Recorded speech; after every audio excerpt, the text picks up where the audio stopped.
Good morning, everyone. We are happy to have you all here this morning or this afternoon. And we have a great session on the future of AI and the transition from narrow AI to future general AI. Let me very briefly introduce you to the unique, excellent speakers we have today. On my right, Geci Karuri from the South Africa node of the Millennium project. And at the end, Jerome, Executive Director of the Millennium project. And first of all, we would like to have a short presentation of why we are discussing this issue today here. And at the end, we will have like 10 minutes for questions and answers. So please start thinking in your questions, tough questions to the speakers that can create a collective intelligence here. So Jerry, the floor is yours. Okay, now is the PowerPoint going to be able to come up here? We'll see. Is the PowerPoint ready? Yes. Aha, okay, Yes. Very good. First of all, most people remember the first part of the talk. So what I want you to remember is this. When you get a chance, go to the Millennium Project website. Millennium, 2 L's, 2 N's, spelled the English way, not the French way, -project.org. And scroll down to where it says current activities. The first activity says artificial general intelligence. You click on that and it'll lead you to the possibility of filling out a questionnaire on the key elements of governing artificial general intelligence before it gets created. This is very important, so it's not just for AI professionals, because we've got to look at international lawyers and some other folks. So that's the main part. So you can go to sleep for the rest of my talk now. Okay. There's a real problem of making a distinction between narrow intelligence and general. And it gets even worse, because now we're talking about generative AI, which abbreviates Gen AI, which then people think is general AI. The difference between general artificial intelligence and narrow is like the difference between the fax machine and the internet. They're both IT, but they're really different. Narrow intelligence and general are both part of artificial intelligence, but they're really different. And we need a governance system with 2 branches, one for narrow and one for general. And overlapping them is not going to work. Okay. A lot of progress in the last year. Last year, when I was here, I was saying we got to have some regulations. Now that conversation is done. Everybody agrees we've got to do it. So now the issue is, what's the content? Secretary General says he's going to put together a group to work on the framework for that right now, and they're in process. And they're supposed to do a report, preliminary report, next month. Parliaments, about 70 representatives of 70 different countries got together and talked about artificial general intelligence. What should be the laws? What should be the regulations? They agreed to collaborate. That's just September. A lot of progress. Then you've got, you saw about this one in London, where 27, 28 countries signed an agreement to collaborate. Tremendous progress on this in the last just few months. But it's narrow intelligence. It's not general. And the trouble is people say, well, yeah, we're talking about general. Gen AI. Gen AI is not general artificial intelligence. It's still narrow, very fancy, very advanced, but not the same. And you've got an agreement just recently between Xi Jinping and Biden to have a working group to put it together. So it would be delightful if you can talk to your foreign ministry to suggest that the United States and China co-chair a UN resolution on AI governance with 2 sections. 1 section for AI narrow, 1 section for general. Okay, let's see. Click. So those are the 3 I've already attended. Narrow is what we got today. The forecast on general intelligence, you probably know, is moving faster and faster in the present tense. You all heard about C star, where you got the mathematical base with a large language model, put the 2 together. It's another step toward getting AGI, which is getting closer and closer. The difference between general and super, in my view, is super is general that has gone beyond human control. Human understanding, human awareness, and the only way we make that turn out okay is how we start with general. So we don't want to avoid this loss of control. So what we need is a UN convention with the two sections, as I mentioned, the current and the next. And when people say, like Lacune and others, how can you govern something that's not there yet? You're premature. It is the job of the futurists to be premature. If you're talking about anticipatory governance, that's what it is.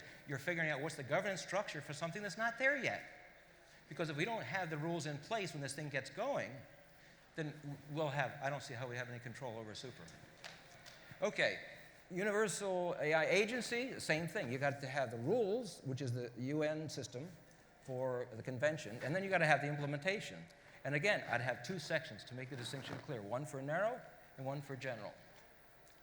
Click. Okay, we're doing a study on all this sort of stuff, which I won't go through because we don't have the time. But if you go to our website, it'll explain the sequence. The first step we did, we got the views on these 55 world leaders on AGI. This phase 1 document is the largest, most detailed assessment of views of the people who actually know what they're talking about on artificial general intelligence as it exists. It addresses 22 questions with 55 folks. It's really quite good. Some examples of the questions, there are 22, but some examples. What are some of the key initial conditions for AGI? So if people are talking about this in your work environment or in your academic environment, ask them, okay, fine, what would you see as initial conditions that should be there as rules? If they're not willing to talk about that, change the subject and talk about something else. 2, come on, there we go. How can the alignment be achieved? Now, there are some people, alignment, you say, well, what are we maximizing for? What are we directing? What values and all that, all right? And is the software capable of aligning with that? There are people that have worked on this for years that have come to the conclusion it's not possible. So I say, okay, fine, but first of all, it was not possible to prevent thermonuclear war between the Soviet Union and the United States. Most people thought that was inevitable, but we figured out how to manage it and prevent it. So when someone says it's not possible, don't give up. But even if it is impossible, then what's the best we can do? So you can't stop the conversation by simply saying it's not possible. You've got to say, what's the best we can do? All right, what options or models are there for global governance out there? Now, it's been very popular to talk about the International Atomic Energy Agency. I think that's a very good place to start the conversation, but it's a wrong place to end it. Because atomic energy, as it's been pointed out, doesn't rewrite its own atomic code. Atomic energy, we're all smiling so you understand. So, okay, we'll skip that. All right, how can governance be flexible enough to respond to new issues previously unknown at the time of creating a governance system? One of the answers that came out of the study, which I think is very, very good, is that you create a narrow intelligence embedded in the general intelligence in the lab before it goes public as part of the licensing process. And that narrow intelligence on the general intelligence governs its on-off switch on when it goes out or not of the guardrails. And that is connected to the licensing procedure, which is connected to the National Licensing Authority that can override if it needs to, and that is connected to the UN system. So you got 4 points: the user, the software itself, the user, the country, and the UN. And I think that this is so important that we have to have not simply saying, well, we need an off switch. No, you've got to think of all possible mistakes and how you get it across the whole board, from the software to the user to the developer to the national government and to the UN. And it's got to be almost a simultaneous capability of controlling that. Okay, examples of global governance models. I mentioned the International Atomic Energy Agency. It's a good place to start the conversation, but not a place to end it. Second is we may have a UN agency, but again, have 2 divisions, one for narrow, one for general. The third is a multi-stakeholder body, sort of like a trans institution, where you have government, you have corporations, you have universities and other experts in general. That with a system of narrow intelligence, each to implement specific functions, as I just mentioned before, continually feed back to humans in a multi-stakeholder body. So the whole system has to be connected. But I would do it as multi-stakeholder. Yes, it can be under the UN, but the body itself can be a multi-stakeholder, not just government bodies. Because the governments can say, I don't approve of that, and the whole thing goes off. Okay, International Science and Technology Organization. That could be very cool. They help people learn, sort of like the International Panel on Climate Change, but that doesn't govern it. We don't have a governing system for climate change, right? But we have a good information system, so that's useful. But I wouldn't confuse the information system with a governing system. I think they're two different things. Put all the most powerful, this is an interesting suggestion, just came in recently. Put all the most powerful AI training chips and AI inference chips into a limited number of computing centers under international supervision, with a treaty granting systemic access rights to all countries party to the treaty. So, little Malawi could be a party to the treaty, and that's one way we could distribute the access systems. Decentralized emergence of AGI. Oh yeah, this is another one. This is complex, hard to explain, but we'll try it. Let's say that all of us are doing code. We get contracts to do stuff. Most of what we're writing has already been written. So let's say that you've got the best code on a particular part of it. Why should I have to spend all the time rewriting that section? Why don't I just buy it from you? And so we create a common pool of all this sharing, and the thought is that maybe a bunch of narrow intelligence sharings of advanced stuff connected together, AGI might emerge from that. If that's possible, then who would own the AGI? It would be like the internet, no one would own it. Interesting model. There's a guy named Ben Goertzel, some of you probably know about, who wrote the book called Artificial General Intelligence. And that's his approach, because he's worried about centralized control of AGI, one country that dominates the world, one corporation dominates the world, and that sort of stuff. So that's an alternative. Okay, let's see. This is part of the issue. I'll do this quickly because I assume that most of you already know this. A company might very well have the most honorable intentions there can be and race to AGI because they're worried that some other company or some other country won't do it in an honorable way. But because they're racing, they might cut corners and make mistakes in that race. The trouble is other companies have the same attitude. So we're racing like crazy to this stuff. Take a look at the forecast on AGI 5 years ago, 3 years ago, and today, and you'll see, oh my God, it's really getting fast. Why? Because they're racing. They think that if they don't get there first, because they're the good guys, then they have a moral responsibility to race. You see the problem. Okay. Let's see. Examples of some possible right initial conditions. Maybe I can do this on the next round because I can tell that you guys are ready for. How far? How's our timing going? We still have a couple of meetings. Oh, we still have to. Okay, we can go to sleep then. All right. Okay. All right. One, we need a national licensing system. Please talk to your countries. Do you have a working group now creating a mechanism to license artificial general intelligence? Not narrow, general intelligence. Yes or no? If they say no, push them. It's going to take a while to do this. This is really complex stuff. I would say that managing AI, artificial general intelligence, is the most difficult problem we've ever faced. It's going to take time. It's going to like a lot of honest, hard-working evidence. So the faster your countries start working on this problem now, the better off we'll be. And I mentioned that parliamentary meeting before. They've already agreed to share drafts because they're all going to learn together because this is complex stuff. So please, when you go home, find out what's the status of this stuff. Because it's not just UN stuff. It's nation-state stuff. It's just like the International Atomic Energy Agency in that sense. You've got the international rules, but the implementation is still countries. So that's got to be done together. And the faster we get going on this, the better.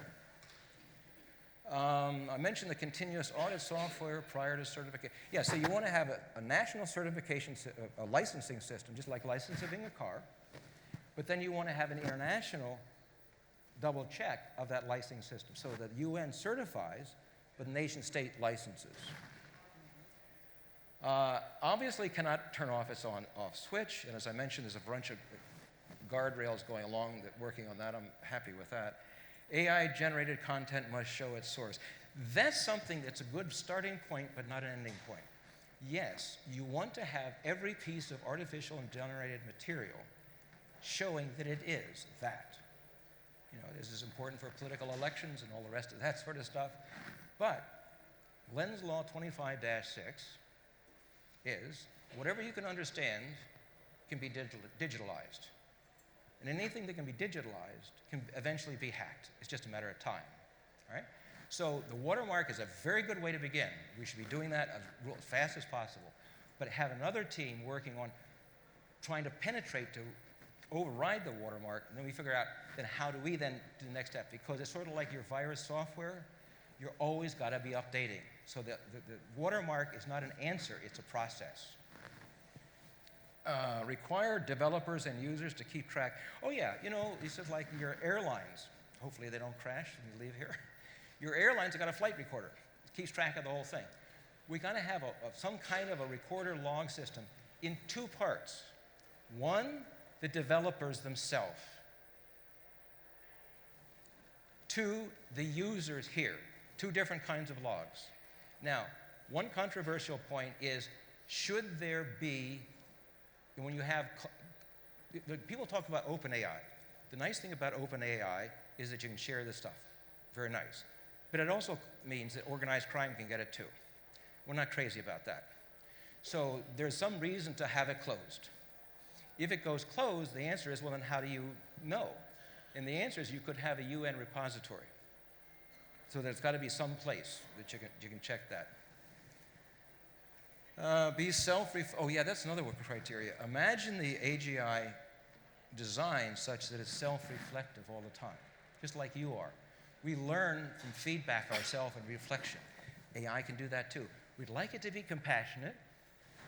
We would like it to be truth-seeking. And we'd like it to love humanity. Now, aligning for that, see how well we can do that. Okay, a quick end on Millennium. I can come back to that. Yes. Yeah, okay. Thank you. Sorry for talking fast, but a lot to cover. Thank you very much, Jerry. I think it was a great starting point for this conversation.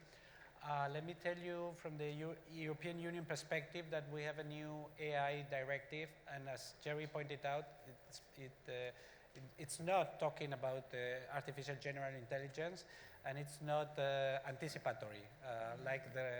Is there any lawyer here? Like most of the regulations, it doesn't have this anticipatory approach. So let's turn now to a regional perspective, to Geci, and let us know a little bit what is the situation now and what are the challenges regarding this transition from narrow to general in your case, both South Africa and Africa in general? Yeah, maybe even the Global South. Global South, however you feel more comfortable. Yeah. So I think it's probably useful to respond in the way that Jerry has started, because one gets a sense that there's a lot of pressure in the current, and everybody's going on about the moment is now and we have to do this now. But that time pressure, I think, perhaps is masking a very important dilemma we have, and I just came from the Age of AI session where it was also coming up. Is the problem humans or is the problem the technology? Both. You know? So when we say AI learns, we don't seem to learn quite as well. So let me give you an example of why I think that might be the issue. We talk about we who need to make these decisions and come up with these value-aligned approaches, but I think we've seen some of this before. I mean, it's interesting that you invoke like the arms race and, you know, and atomic, you know, and some of the structures that were created. But, you know, those same structures created a whole industry of small arms that has destroyed parts of the world, and that's often not something we talk about as a consequence of those successful structures. And so for me, I think there's a real question, and you know, at risk, of course, of understanding that there is this moment, of also understanding that there's a very inequitable conversation that happens. And I think I've raised with you before, and I think we've got to ask, when we look at the 55 experts, where are these experts from? And if they're only from a combination of big tech and the countries that have advanced some of these technologies, who is not at the table? And does it matter that they're not at the table? Maybe it doesn't.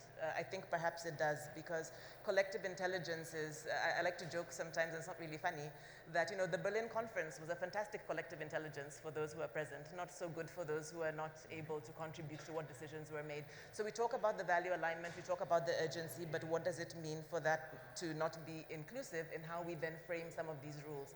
There are contexts in this world that are extremely resource constrained, not just in terms of the ability to participate in the conversation, but also perhaps to comply with the outcomes of those conversations. We're seeing now in Africa, for example, a very big push around, for example, GSPR and privacy regulation, but in ways that don't talk about the need to develop and the need to also understand various understandings of privacy and various ways of valuing privacy. obviously the same concerns in terms of the risk of it being commercialized in different ways, but also saying there are other things that are also important and those aren't always part of the conversation. So what about stifling innovation? What about being open to more contextual understandings and needs and structural disadvantages that these globalized standards often tend to raise? And so I think that's a real concern.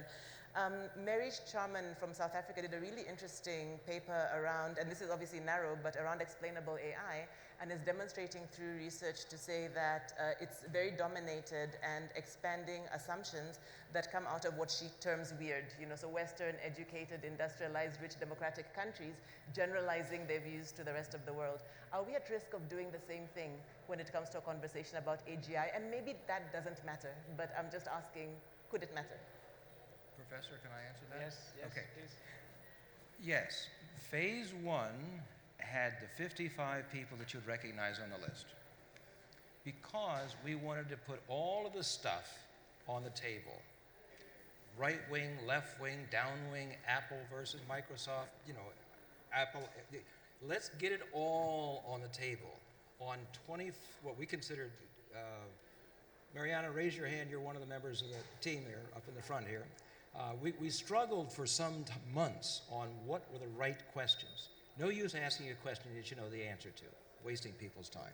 So we came up with a list of 22 questions, but the people who were in a position to answer those questions were the people who were either fingers on the keys or the boss who hired the people with the fingers on the keys. So yes, almost all of those fit that paradigm. But that's not the second step. The first step is get it all on the table. Then we say, okay, what from this are the questions that then goes to everybody else? As I mentioned, this phase 2 questionnaire is online, invited for whoever figures out how to get access to it, right? That's open. That's open, wide open. Because that's the different question, because that is like, then how do we do it? If the first one says, what is it to be, what is it? That required the experts.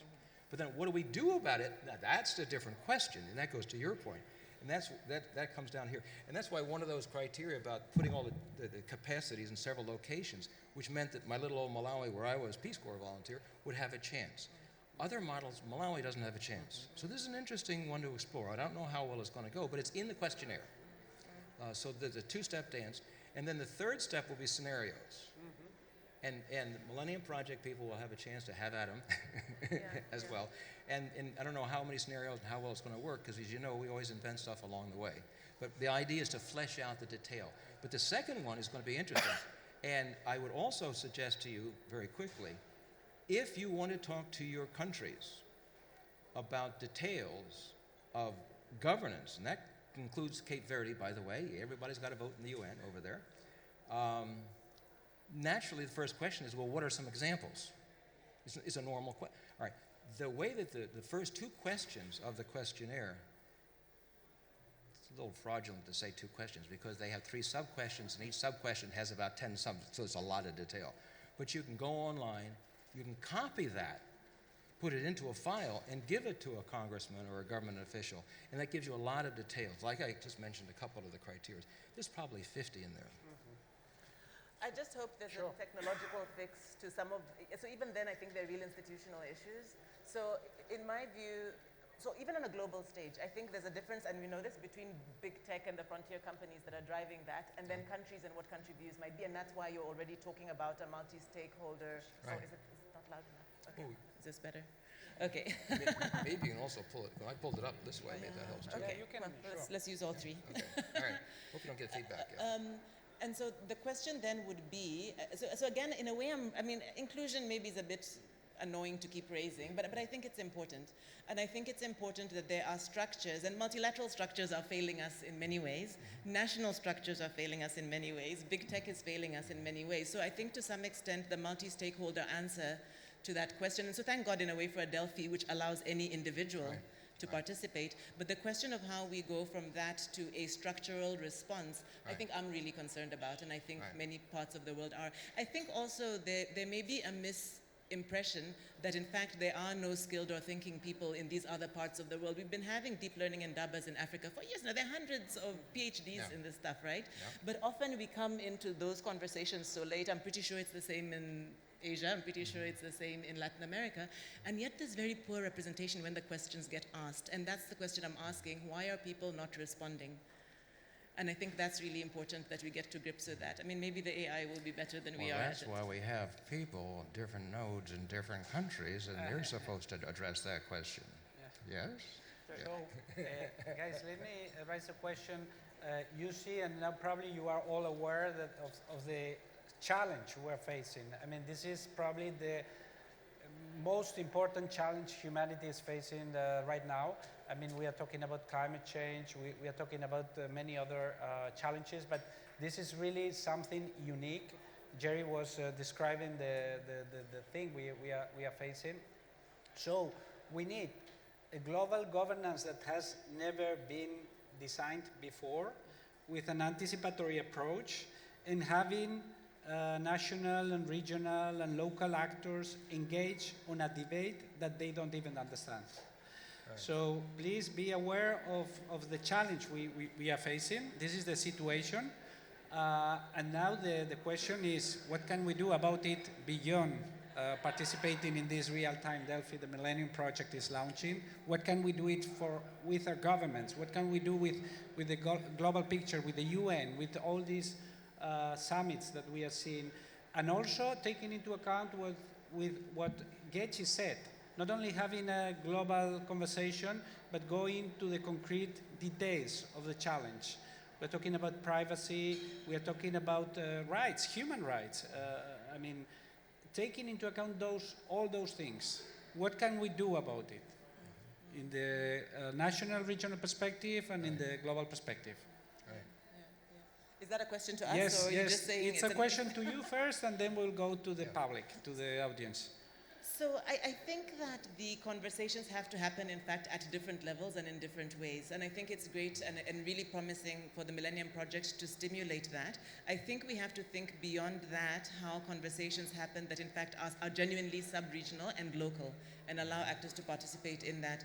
I think, obviously, there's something around skills development and the ability to have the conversation. I often worry, even around ANI, never mind AGI, what some, for example, parliamentarians are discussing when they go around the table to talk about something that sometimes is expressed in ways that I feel are more complicated than necessary, and sometimes not complicated enough, like people don't really get the potential. Now, whose responsibility is that? So who are the agencies, other than the big tech, that very quickly offer to give the training? You know, who else builds the capability among those who are then making those kinds of decisions? And then that cuts across society, right? So it's talking about who in governments are having those conversations, who at a civic level are having those conversations, and then academia that nobody listens to anyway. That reminds me. Jerry. Another thing that you can do with your parliaments. One of the conclusions, the second global summit on parliamentary committees for the future was held last month or so. There's a statement at the end of it that anybody can download. You just do a Google search on World Summit on Parliamentary Committees of the Future and you'll find it. You get the statement. And one of the conclusions of the conference or the summit was to have the Inter-Parliamentary Union, right, Parliamentary Union, create a website or part of their website that would have an interactive map. So you click on South Africa and up would come the status, initial draft, yes or no. Second draft, yes or no. The idea would be to share all, because this is a common problem. This hasn't got nothing to do with nation states, really. We have to act because that's the system we got. But this is a human issue. So we humans have got to share together. So the idea is to have a Inter-Parliamentary Union interactive map that would have the status of all of this stuff for real. Now, if you say, well, we don't want to say something yet, it says, we're in process. So at least you know they started something, and then there's somebody to contact. So we want to create a simple collective intelligence on how to manage this problem. That's nice. And that's open. Yes. That's a great point. I mean, we are not talking only about governments. We are talking also about parliaments and how. But again, as Geci pointed out, how can we engage these key stakeholders on the conversation if they don't understand the issue. So we need to maybe first help these parliaments and governments go into an anticipatory approach, and then which is very nice. What the summit actually concluded. The second summit says, yes, we have to do this, and yes, we have to share, and we'll use the mechanism of the interim parliament. Yeah, there's a lot of progress in one couple of months. Not bad. So actually, to give so one of the things we are doing in our context, so from a university base, we've engaged with an initiative called Digital African, ironically using AI, to take fairly complicated technical content, the kinds of stuff that academics would produce and write about this stuff, and actually figure out how to present it in ways within a particular context that people can actually understand. And so it may not be the full content of it, but the gist of it essentially into very communicable pieces that can then go out in various forms of local media. So it could be the big newspapers, but it could be more suitable community media. That kind of work, I think, is an interesting use of AI to address a bigger AI issue. Good. Okay, thank you. I was asked to write the EC paper on this last year. And at that time, we were saying, would you think about this? Now, the progress is a lot in 1 year. Anyway, if you go to our website, I think we have some of those papers there. And if somebody can't find it and they really want to use it, we've got a paper for the EC, we've got a paper for the parliaments, and we've got a paper for the Secretary General. We've got 3 papers with different audiences. And they're publicly available sort of things. So if you don't find them on our website, somewhere it says info Millennium, click there and we'll send it to you. So excellent. So we are getting closer to your questions. Do you already have some questions in mind? I think there are 2 hands in the back. Maybe we can 3. Who wants to go first? Yes, please. Hi, everyone. Please say your name and. Hi, Sinead Bovell. Great discussion so far. And I'd say, most of our frameworks and ideas for governance rely on the assumption that nation states are currently and will remain the most powerful forces in the future.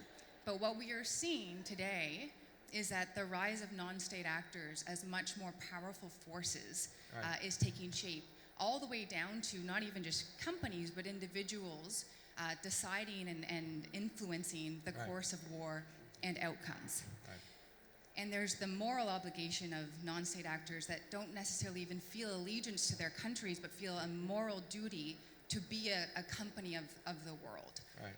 How does that change how we should approach governance? Because even the idea of the United Nations is based on member states, and there's a direct threat to that. Right. That's why one of the options or variations is a multi-stakeholder body. Multi-stakeholder does not mean just governments. And then that's going to be possible. You have the ILO, which is labor, business, and government. So I'm not saying that that's the greatest manual structure in the world, but the idea of multi-stakeholder is not new. We got to do a better job on it, but yes, that multi-stakeholder is there. Having said that, we still need to get a licensing system underway fast. When I say fast, I would like to have this meeting next year to say, here are the countries that have created licensing systems. Now, those licensing systems can also evolve into a multi-stakeholder management system. So I would suggest you do 2. You got to deal with what is, and because it's going to take us a couple of years to get the management system together, my preference would be a multi-stakeholder approach to take into account exactly what you said. Geci, you want to? I was just thinking that there's some really nice examples, like in our context, so I'm in the civic tech space, so a lot of young people who are developing tech in their own terms, and many of them don't subscribe to a number of institutional structures. But what they do subscribe to is a common accountability framework that they set up and comment on in the same way that makers, maker movements do. And what I found really interesting is I think they're a lot more committed to following those rules than I've seen some industry standards followed, or probably some legal frameworks followed by other actors. So I wonder whether as humanity that's not one of the things we can count on, is that where there is genuine shared value, interest, and power, that people in fact are willing to subscribe to standards that they genuinely sort of believe upon. The question is how to reflect that in some of these institutionalized spaces, if indeed people have lost trust in some of those institutions. Right. That's not an easy task. Let's go to the back. Yes, or maybe here we have 3 more hands. please say who you are and Hi, my name is Rockin or Rock and Roll. So my question is, I was kind of going through the presentation. There's a few things that kind of pop up, and maybe you can help me understand it. I'm in the AI space. So when you're talking about this framework of everything, there's one fundamental key issue that I'm seeing here is speed.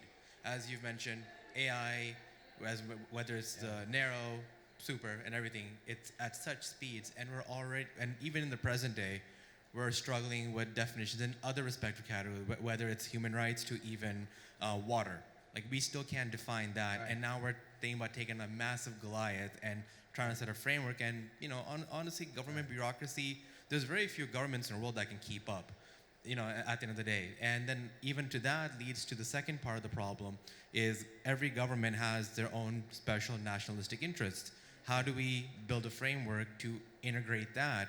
But then to even further make a more mess or complexity of that question is now what is good in humanity? That's a very subjective aspect of things. So I guess as you see all three questions kind of, so how do we address that, and given from what you guys have mentioned? So it's not only about to get a very, very difficult agreement, but on what? How do we agree on these values, on this? Yeah. Who wants to go first? Well, I'm actually a member of the working group of artificial narrow intelligence standards for the IEEE. And although I confess we were supposed to have our work done last year, and we're still not done yet, but when it comes out, it's going to be pretty airtight, because I want to tell you, people work really back and forth. It's an international group, and the integrity is really good. I started crying the first meeting. It was so pure.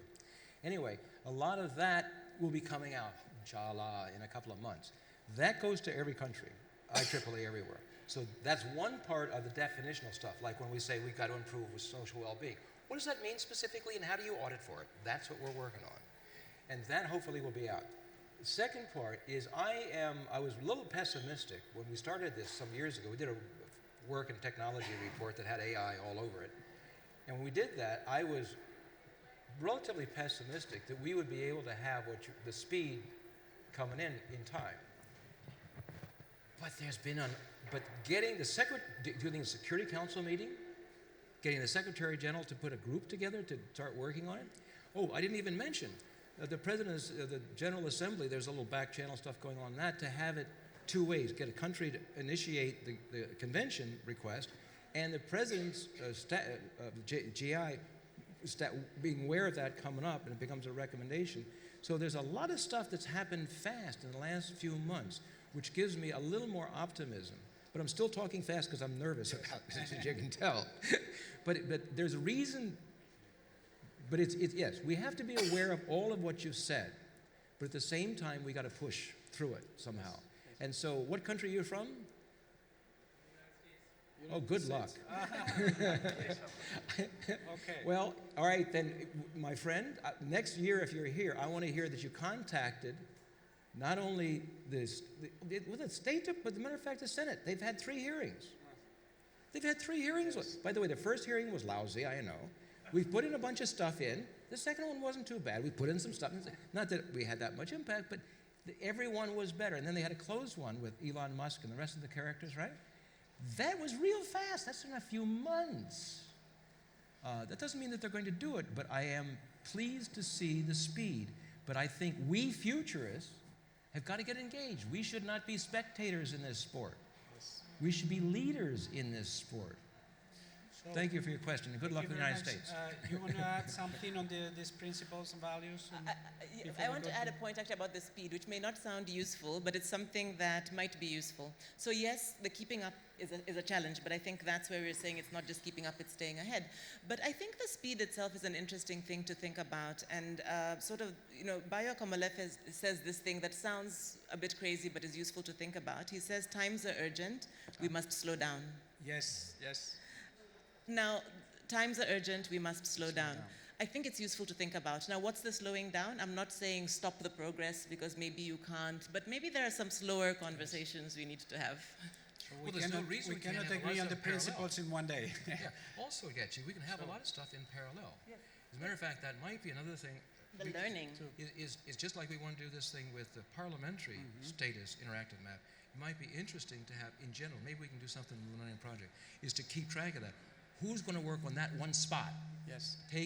That's where you can take your time. Take 6 months. That's fine. Yeah, So we have four more minutes and 2 more questions, I think, in the back, and then another one here. Can we go with? Yeah, please Thank you very yourself. much. My name is Professor Salma Abbasi.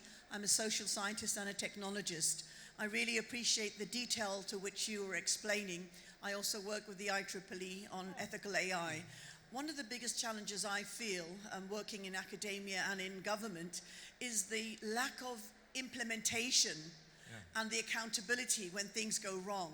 And I think if we look at you mentioned the UN Security Council, if one country can block humanity, then we are in trouble, because when we look at good of humanity, we need to have a common definition. And I think that's the fundamental. I think that we all agree technology can be for good, but in whose hands? And the UN may not be the right system to actually enforce, because it can't. Think of it as an ecology. It's not that the UN system is going to do it. I'm not No, saying that. so that's what I'm saying. But that's why we've shifted from the Security in this Council to the General Assembly. discussion- But Sure, this is why but- we shifted to the General Assembly. Because any country, anybody member country right here, if you get your country to say, here is a UN resolution to start the conversation on a UN convention, that So can my be question done. is, Please, my the question, question, yes. thank you. My question is, the lady in the middle. If we look at Africa, turn everything upside down. We are the people with the data. We are the people with a large population, and we're looking at the future. We're looking at the ethical aspect of our culture, our values. How do you think we should manage this for the future, thinking ahead of our humanity? Thank you. Not capitalism. Geci, please. So of course she now asks me this big question, thank you. How will Africa save the world? Okay. I think it really does have to start from the slower, wider conversation, and I think that's what we often move very quickly past. And when I say slow, I'm kind of joking 6 years, maybe it's not 6 years, but I do think there is a way to have more open conversations. And I think in that inclusivity, what you come across are value systems, our approaches, our experiments, are things people are doing on the ground that are really interesting, and I think that we could really learn from. But I think we don't learn well, and I think we believe that the conversation of the few is more efficient than the conversation of the many. And I think as long as that principle holds, and what the word we haven't used here is power, there's real power to this. Thank you very much. Before we go to the next question, let me also remind that we have a unique opportunity right now, and it's called our Common Agenda. This is the new framework the UN Secretary General has launched, and there will be a Summit of the Future next year in September in New York. So that's a great opportunity. We are aware of the limits of the UN system, but we are also aware of the opportunities. Let's go to the back. Thank you. Please. Great discussion. Thank you. Great question, by the way. Can you introduce yourself? My name is Deborah Webster. So we hear a lot about hope in this space, but Sam Altman himself said, AI can have great benefits to humanity, but it is not the default path. And what I see is we are having default thinking and default actions. What are your thoughts about that? Like you mentioned Senate committee hearings. The US narrative is very much they want to be leaders in this space and owning this space, which is very much the narrative repeated from the past. You see proposed board members for the new board of OpenAI. They recommend people like Sheryl Sandberg, who is described by Shoshana Zuboff as the typhoid Mary of surveillance capitalism. There are many, many issues that are very blindly kind of brushed over that we're not tackling. We're not getting to the heart of the matter. And humanity in the AI in the current trajectory is going to highlight our vices and not our virtues. How do you propose tackling that? Thank you very much for your question. Default approach.